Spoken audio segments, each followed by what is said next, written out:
नमस्कार, भटकंती चॅनलमध्ये तुमचे स्वागत आहे।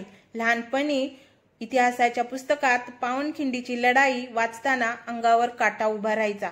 त्यावेळी प्रश्न पडायचा, कसा काय एखादा माणूस दुसऱ्या माणसासाठी जीव द्यायला तयार होतो? आणि इथे तर एक नाही, दोन नाही, 300-350 जण मागचा पुढचा विचार न करता 5000 गनिमांशी भिडले होते।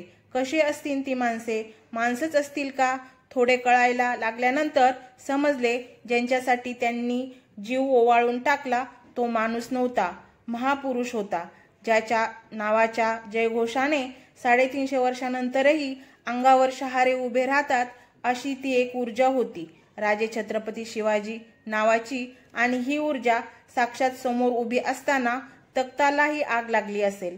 मग 5000 गनिम काय, 5 लाख जरी असते तरी त्याच ध्येयाने आणि त्याच त्वेषाने ते लढले असते। पावनखिंडीतील युद्ध म्हणजे गनिमी काव्याचे एक उत्कृष्ट उदाहरण आहे, जिथे मराठ्यांच्या इतिहासातील एक रोमहर्षक व यादगार युद्ध लढले गेले।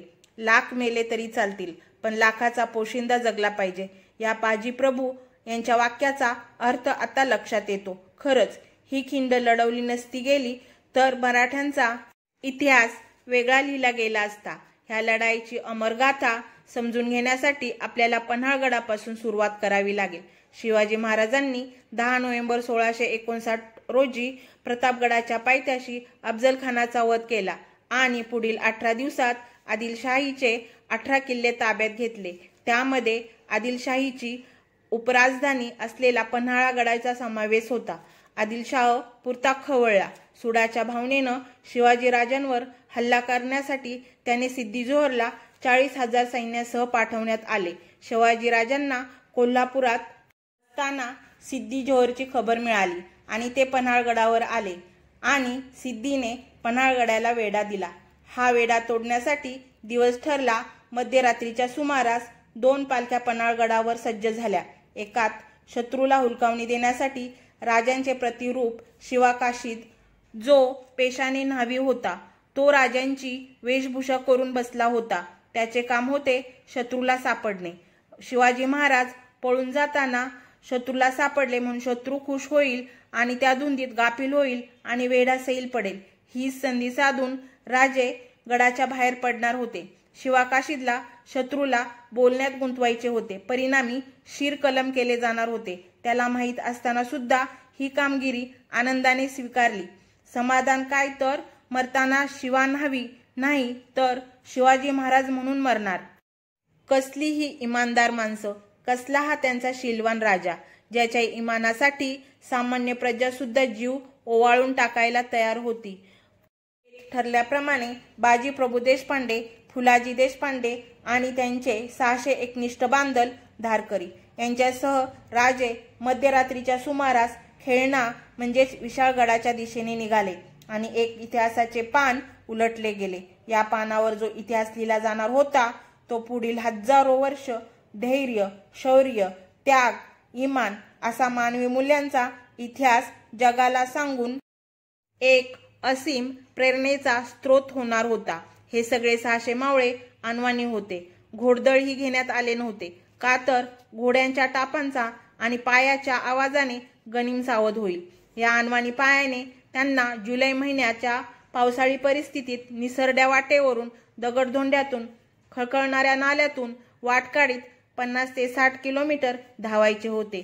अनवाणी पायास दगडधोंडे आणि करवंदीचे काटे लागत होते, पण कसलाही आवाज न करता त्यांचा एक अलौकिक ऐतिहासिक प्रवास सुरू झाला होता। इकडे सिद्दी जोहरला खबर लागली होती की आपण पकडलेला शिवा नसून खरे शिवाजी वेड्यातून निसटले आहेत। त्याची तळपायाची आग मस्तकाला गेली।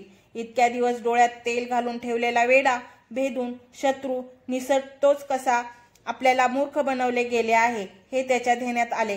कैदेत असलेल्या शिवाकाशीदचा तात्काळ शिरच्छेद करण्यात आला। घोडदळाचे 5000चे सैन्य घेऊन मसूदला सिद्दी जोहरने राजांच्या पाठलागावर पाठवले आणि स्वतः पन्हाळगडाला वेढा देऊन तिथेच थांबला। सिद्धीला अजून काय घडतंय याचा अंदाज येत नव्हता। काय माहीत शिवाजी अद्याप गडावरच असायचा। सिद्दी मसूद 5000 सैन्यांसह राजांचा पाठलाग करू लागला। हे राजांना लक्षात आले। सकाळपर्यंत ते 45 किलोमीटर अंतर कापून घोडखिंडीपर्यंत पोहोचले होते. त्यांना आणखी एक बातमी मिळाली की विशाळगडाला शृंगारपूरचे सूर्याजींनी वेढा देऊन बसले आहेत. संकटात आणखी वाढ झाली. पाठीमागून 5000 गनिम सुडाच्या भावनेने धावून येत आहेत. पुढे शत्रू वेढा देऊन नंग्या शमशेरसह वाट पाहतोय आणि राजे आणि त्यांचे मावळे रात्रभर 45 किलोमीटर धावून भुकेल्या पोटाने घोडखिंडीवर येऊन थांबलेत. प्रसंग बाका होता. कुठेही जिंकण्याचीच नव्हे तर जिवंत राहण्याची किंचितही संभावना नव्हती. पण अशा परिस्थितीत राजांचा विश्वास होता त्यांच्या साथीदारांवर. त्या विश्वासामुळेच ते जराही डगमगले नाहीत. त्यांच्या ध्येयापासून, स्वराज्य निर्मितीच्या ध्येयापासून राजाने मागे वळून लढण्याचा निर्धार केला. पण बाजीप्रभूंनी स्वतः 300 मावळ्यांसह घोडखिंड अडवून धरतो आणि तुम्ही 300 धारकरी घेऊन पुढे जाऊन सूर्याजींचा वेढा कापा असा सल्ला दिला. राजांना हा सल्ला मान्य नव्हता. 300 जणांना मरणाच्या दाढेत सोडून पुढे जाणे त्यांना पटत नव्हते. पण बाजीप्रभूंनी लाख मेले तरी चालतील पण लाखाचा पोशिंदा जगला पाहिजे या शब्दात राजांना आव्हान केले आणि वडिलकीच्या नात्याने समजावून 300 मावळ्यांसह राजांना पुढे पाठवले आणि विशाळगडावर पोचल्यावर तोफांची सलामी देण्यास सांगितले. राजे 300 मावळे घेऊन पुढे निघाले आणि हा नरवीर आपल्या धन्याची शेवटची भेट घेऊन 2 हातात 2 तलवारी घेऊन काळासारखा घोडखिंडीच्या प्रवेशद्वारासमोर शत्रूला छाताडावर घ्यायला तयार झाला. आता तोफांचा आवाज जोपर्यंत येत नाही तोपर्यंत एकही गनिम खिंडीतून पुढे जाणार नव्हता. आता तोफेचा आवाज जोपर्यंत येत नाही तोपर्यंत एकही गनिम खिंडीतून पुढे जाणार नव्हता. हे एका नरवीराने राजाला दिलेले वचन होते आणि ते त्याने मरणालाही काही काळ थांबवून पाळले. धिनधिन करत गनिम घोडखिंडीत पोचला आणि युद्धाला सुरुवात झाली. शत्रूही कमजोर नव्हता. पराक्रमी 300 बांदल रात्रभर न झोपता 45 किलोमीटर धावून पोटात अन्नाचा कण नसताना 5000 गनिमांशी निधड्या छातीने भिडले. हर हर महादेवच्या जयघोषात घमासान युद्ध पाहून दगडी थरथरल्या असतील. 1-2 तास नव्हे तब्बल 9 तास हे युद्ध चालले. या लढाईत त्यांच्या शरीरावर अनेक वार झाले. हजारो जखमा झाल्या पण कोणी वेदनेने विव्हाळले नाही. तसूभर मागे सरले नाही. सगळे वार अंगावर झेलले गेले. शिरा तुटल्या, धमन्या तुटल्या, अंगातील रक्त संपले. तेव्हा धड धरणीवर कोसळले तरी हार नाही त्यांनी. त्याही परिस्थितीत हात तडफडले नाहीत का टाचा घासल्या नाहीत. निष्प्राण देह गनिमाच्या घोड्याच्या टाचेखाली आडवे पडले. उद्देश एवढाच, क्षणभर तरी गनिम ठेचाळतील आणि माझ्या राजाला पुढची वाट कापायला थोडा अधिक वेळ मिळेल. बाजी आणि फुलाजी आळीपाळीने मोर्चे सांभाळत होते. बाजीप्रभू दोन्ही हातात तलवारी घेऊन बेभान होऊन शत्रूवर तुटून पडले होते. संरक्षणासाठी ढालीची गरज नव्हती. आता फक्त गनिमाला कापायचे होते. स्वतःच्या जीवाची तमा नव्हती. फक्त काळजी होती राजेगडावर पोहोचायची आणि तोफेच्या आवाजांची. मात्र तोपर्यंत एकही गनिम खिंडीतून वर जाता कामा नये. धन्याला दिलेला शब्द पाळायचा होता. मग या शब्दासाठी जान पण कुर्बान. पूर्ण शरीर जखमा होऊन रक्तात न्हालं होतं. डोक्याचं मुंडास कधीच पडलं होतं पण त्यांना कशाचीही तमा नव्हती. फिरकी घेत दोन्ही तलवारी गरगर फिरवत सैतानासारखा हा नरवीर गनिमावर तुटून पडला होता. जणू काय साक्षात महादेवच मृत्यूचे तांडव नृत्य करत होता. मसूर बेचैन झाला. इतक्या फौजेला हे मुठभर मावळे वरचढ होतायत. त्याला आश्चर्य वाटले. त्याने ठरवलं मराठ्यांच्या शिरापतीलाच पाडायचं. बाजीप्रभू पडले तर मराठे मागे पडतील म्हणून त्याने बाजीप्रभूंना बंदुकीने टिपायचे ठरवले. पण त्याला माहीत नव्हते इथे बाजी लढत नव्हता तर तिथे बाजीच्या रूपात शिवाजी होता. आणि एकच शिवाजी नाही, 300 शिवाजी लढत होते. ज्या राजाने प्रत्येक मावळ्यात स्वराज्याचा अंगार भरला होता, स्वाभिमान म्हणजे काय याची जाणीव करून दिली होती, ते आता स्वाभिमानाने मरायलाही तयार होते. एका उदात्त हेतूसाठी. मसूदच्या बंदूकबाजाने नेम धरला. बंदुकीने घात केला. गोळी बाजीप्रभूंच्या छातीत घुसली. बाजीप्रभू कोसळले. त्यांना मागे हलवण्यात आले तरीही मसूदचा मनसुबा उद्ध्वस्त झाला.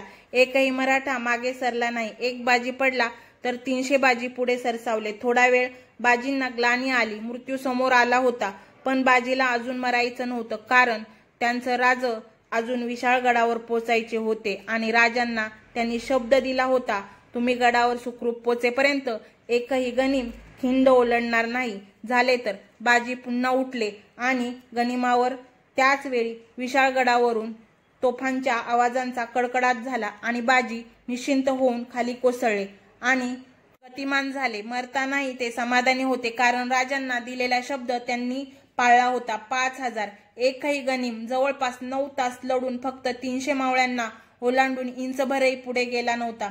बाजी, फुलाजी सर्व 300 बांदल येथे शहीद झाले. गनिमांचे 1500 वर सैन्य कापले गेले. या 300 जणांचे बलिदान फुकट गेले नाही. त्यांना त्यांच्या शौर्याने एक गौरवशाली इतिहास घडवला.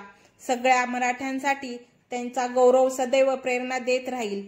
राजांच्या स्वराज्याची, सुराज्याच्या तत्वांची आठवण देत राहील. मानवी मूल्यांची शिकवण देत राहील सदैव, पिढ्यानपिढ्या. वेडा होता तो मसूद. त्याला वाटले बंदुकीने बाजीप्रभूंना मारेन. त्याला माहीत नाही बाजीप्रभू जिवंत राहील हजारोंच्या मनात धैर्याची, शौर्याची, बलिदानाची प्रेरणा घेऊन हजारो वर्ष अनंतापर्यंत. सुटणार एकही गनिम घोडखिंडीतून यावरती. शब्द दिला माझ्या राजाला आता प्राणाची शिकस्ती. खुशाल जावं राज तुम्ही अन द्या तोफांना त्या बत्ती. एक माझा मावळा लढेल हजारांशी. एक पाऊल पुढे सरकेल गनिम. खबरदार माझ्या गाठ समशेरीशी. 1000 घाव करतील गनिम. ढाल माझी निदडी छाती. नाही हलणार तो सुभर तरीही माझं राज वाटेवरती. माझं राज वाटेवरती. होतील वार या देहावरती. तुटतील धमन्या शिराही. संपेल शरीरातील रक्त तरीही. तेव्हा देह पडेल हा आडवा. निष्प्राण होऊन ह्या रणभूमीवरती. ठेचाळतील घोडे गनिमांचे काही क्षण तरीही. तरीही धन्य झालो तो क्षण भेटेल माझ्या राजाला. पुढे पुढे जायला, पुढे पुढे जायला. शब्द दिला माझ्या राजाला आता प्राणाची शिकस्ती. खुशाल जावं राज तुम्ही अन त्या तोफांना द्या बत्ती. अन त्या तोफांना द्या बत्ती.